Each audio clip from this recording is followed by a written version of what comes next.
I was reading a Reddit thread about The Rock's Twitter defense of Baywatch and stumbled on a comment that got me thinking. Fans love it, critics hate it, tweeted The Rock. Frisco Gone Wild replied, that's because fans went to see boobs, while critics, for whatever reason, went to see a movie. It kinda got me to thinking about the absurdity of applying the same grading scale you use for movies like 12 Years a Slave or Raging Bull to a movie like Baywatch. That's like comparing the scenery at the Grand Canyon to the view from the booth at your local McDonald's. Both require the use of your eyesight, but the comparison is still essentially irrelevant. A movie is just a container for whatever you put inside of it, and in Baywatch is a filthy circus. You've got the unitard-wearing trapeze artists, the clowns, and the stressed, overworked bodies of giant elephants. We can run down the plot of it, since, yes, it has one. Dwayne Johnson runs the LA Baywatch team of lifeguards. Zac Efron, a washed-up Olympic swimmer, joins them, and they stop a drug dealer.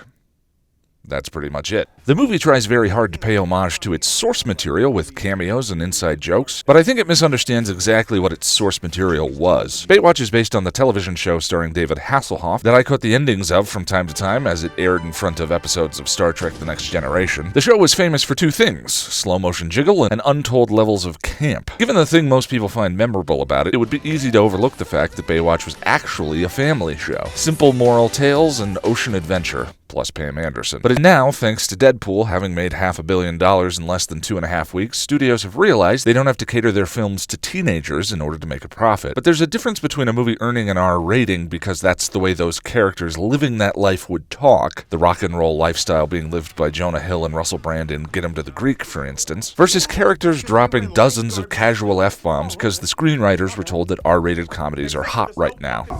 Shit, fuck.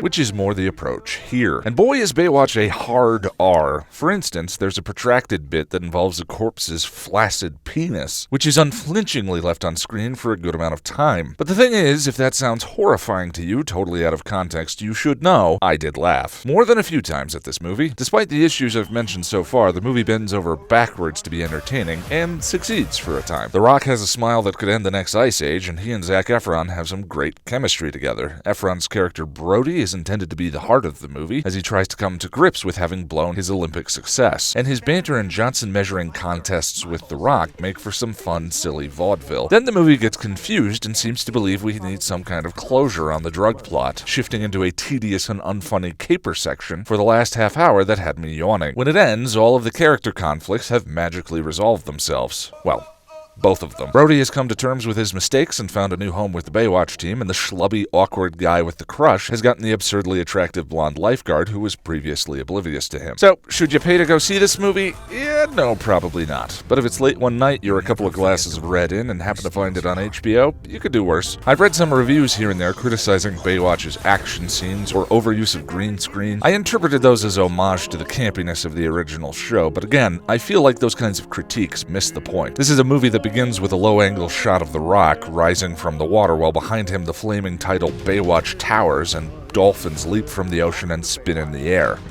No, I'm not kidding. As my friend Chris asked profoundly when we were leaving the theater, I mean, the plot of Commando is terrible, but I also didn't care. I want to watch Arnold crack wise and kill people. So was Commando bad because it was stupid and had no plot and terrible acting? Or was it awesome because Arnold killed a dude with a huge pipe and said let off some steam? Maybe it's both. Wirst du wiedergewinnen.